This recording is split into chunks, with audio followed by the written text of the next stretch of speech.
조갑제TV 시청자 여러분 안녕하십니까. 2020년 8월 7일 오후 5시 반입니다. 요사이 저는 가판대에 가서 동아일보를 삽니다. 왜 사느냐? 동아일보가 오늘은 자사라고 볼 수 있는 채널A 전 이동재 기자 그리고 한동훈 검사장 관련 기사를 어떻게 다뤘는지 확인하기 위해서 삽니다. 오늘까지는 상당히 실망을 했습니다. 조선중앙일보는 아주 열심히 취재 경쟁을 벌이면서 이게 검언유착이 아니고 검언유착 조작 사건이고 본질적으로는 권언유착이라고 하면서 연일 심층 취재 특종을 주고받고 있는데 동아일보는 거의 다루지 않았습니다. 다루는 신용만 했을 뿐입니다. 세상에 어떻게 이런 일이 있을 수가 있느냐. 지금 누가 봐도 채널A 동아일보가 권력의 핍박을 받고 있고 권력의 칼 끝에 서 있는 것이 분명한데도 어떻게 자구 노력을 하지 않느냐. 쉽게 말하면 자주국방 의지가 왜 이렇게 없는 언론사가 되어버렸느냐.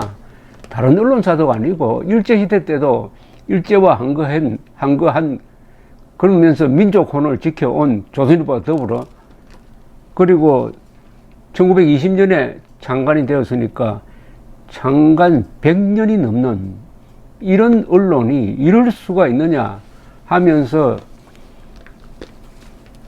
가판을 방문하고 합니다. 요새 가판대에서 신문 한 부를 사면 1,000원을 줘야 합니다.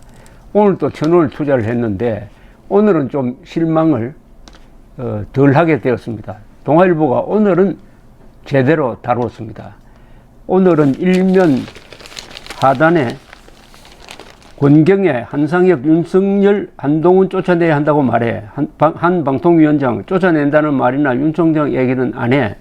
하면서 권경에 변호사가 한상혁 방통위원장과 나눴던 대화 논란에 대해서 다루고 일면에서 다룬 기사의 속보로서 이면에는 한 면을 틀어가지고 권경의 익명보도인데 어떻게 한동훈 콕 찍나 한상혁 그건 다 아는 것 식으로 해가지고 심층 취재를 했습니다.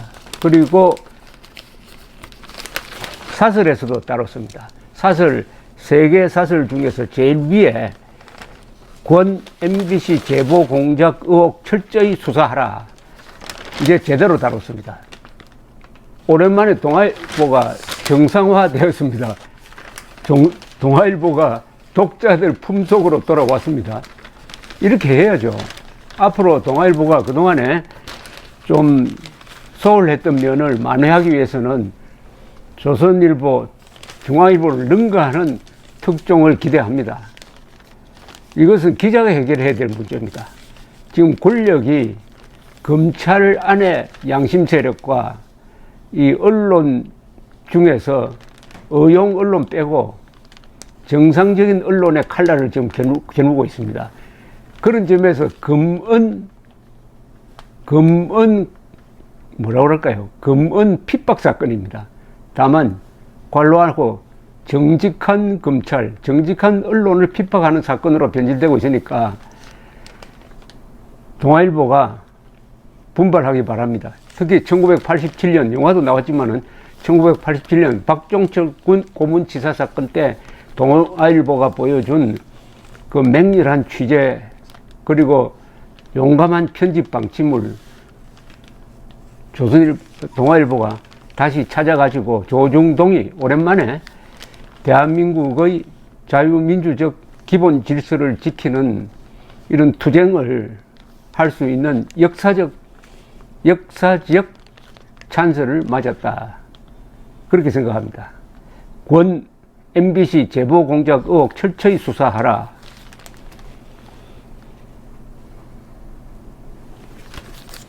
이 사설을 소개해 드리겠습니다. 서울중앙지검이 그제 채널A의 신라젠 취재 의혹 사건과 관련해 이모 전 기자와 백모 기자를 강요미수 혐의로 기소했지만 한동훈 검사장과의 공모 의혹 부분은 공소장에 적시하지 못했다. 여기에 이모 백모라고 하면 안 되죠. 이건 실명을 밝혀야 됩니다.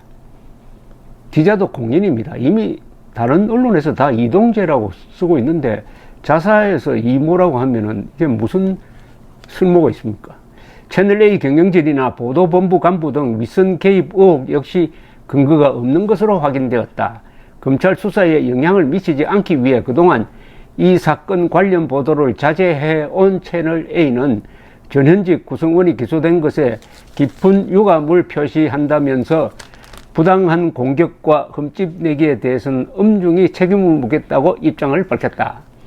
채널A는 중립적이고 공신력 높은 외부 인사들로 구성된 검증위원회까지 거친 상세한 진상조사 결과를 스스로 내놓았고 지난 4개월 동안 본사 압수수색 등 검찰 수사팀의 집요한 강제 수사를 받아왔다. 반면 MBC가 이른바 제보자 X 지모 씨로부터 제보를 받아 검언유착이라는 프레임을 덧씌워 보도한 경위와 관련된 고발사건 수사는 지지부진한 상황이다.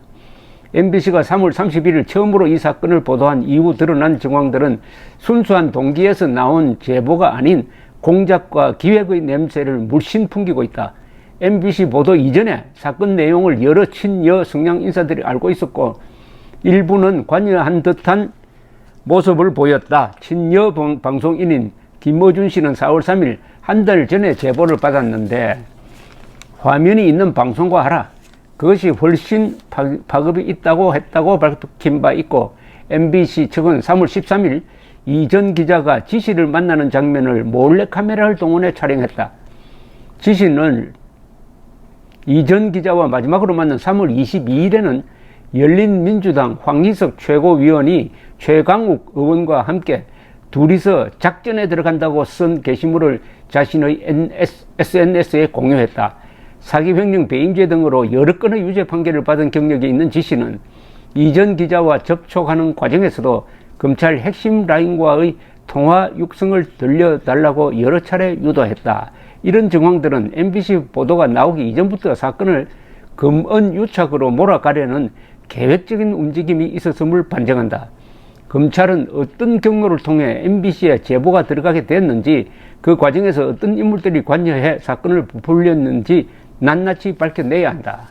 서울중앙지검이 이전 기자와 한 검사장 간의 공모 의혹에 대해서는 10여 명의 검사를 투입해 총력을 기울인 반면 MBC와 여권 인사 간의 공작 의혹은 신용만 내다 덮는다면 이는 검찰권 남용이자 법치주의의 근본인 형평에도 맞지 않는다. 결국엔 수사지휘부 스스로가 사건을 왜곡한 세력들의 농간에 놀아난 방조범이었다는 비판을 피할 수 없을 것이다. 아주 사설 딱 부러지게 썼습니다. 특히 수사지휘부라고 하면은 서울중앙지검을 말하는 것인데 서울중앙지검이 제대로 공정한 수사를 하지 않으면은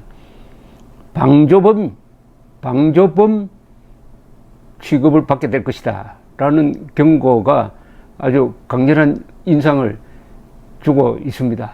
그러나 기자는 취재로서 말합니다. 판사는 판결로 말하고 검사는 기소장으로 말하고 판사는 선고문으로 말하고 기자는 취재로 답해야 합니다. 동아일보 기자가 파고들면은 이 권언유착의 전모가 반드시 밝혀질 겁니다. 물론 동아일보가 처한 어려운 점은 이해합니다. 채널A의 재승인 문제에 대해서 방송통신위원장이 아주 중요한 직책에 있으니까 여러모로 눈치를 보지 않을 수 없는 입장에 있다는 것도 충분히 이해를 합니다. 그러나 이런 고민은 과거의 한국 언론이 한 번도 벗어나지 못한 고민이었습니다. 권력을 비판하면은 권력은 그 언론사에 대한 규제 수단을 갖고 있습니다. 그러나 결국은 언론이 이깁니다. 언론은 영원하고 권력은 유한합니다. 따라서 동아일보는 언론의 힘을 믿어야 되는데 다만 언론의 힘을 얻는 경우는 딱 하나밖에 없습니다. 첫째, 진실을 보도해 가지고 그 진실이 국민들의 지지를 받을 때 언론의 힘이 생기는 겁니다. 최근 몇 달 동안 동아일보가 국민들을 실망시킨 것은 겁을 먹은 듯 보였기 때문인데, 오늘부로 동아일보가 그런 과거와 전련하고 이제 특종 경쟁에 뛰어들어가지고 권한유착의 실상을 낱낱이 밝힌다면은 채널 A도 살고 동아일보도 살고 한국의 언론도 살고 더 나가서 대한민국의 자유민주주의와 법치주의를 구할 수 있을 것이라고 생각을 합니다. 이게 아주 멋진 역전극 아니겠습니까? 동아일보의 역전 드라마 9회 말 만루 홈런과 같은 역전 드라마를 기대합니다. 감사합니다.